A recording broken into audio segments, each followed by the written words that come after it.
Pereka fashion terkenal, Elle Azman, kini menjadi bualan ramai selepas dituduh meniru rekaan samping yang didakwa sebagai warisan turun-temurun dalam keluarga suami Tira Kamaruzaman.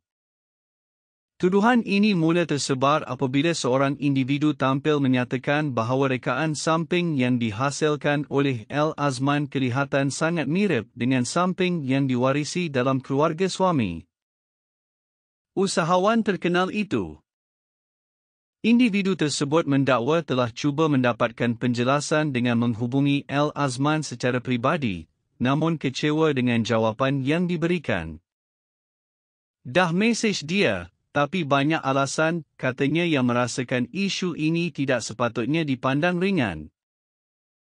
Perkara ini mencetuskan pelbagai reaksi di kalangan netizen. Ada yang menyokong individu terbabit dan berpendapat bahawa hasil seni yang memiliki nilai warisan seharusnya dihormati. Bukannya diambil tanpa pengiktirafan. Namun, ada juga yang mempertahankan Elle Azman dan menunggu kenyataan rasmi daripadanya sebelum membuat sebarang kesimpulan.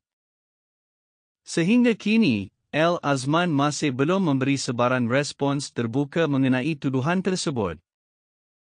Namun, ramai yang berharap agar isu ini dapat diselesaikan dengan baik dan secara profesional, lebih-lebih lagi jika benar ia melibatkan warisan turun-temurun yang bernilai tinggi. As you guys can see, this is the keris lah.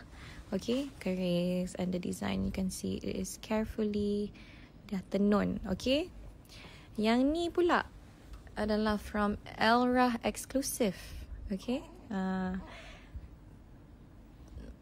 dia nampak sama tapi bukan dia. Ni sebelah-sebelah.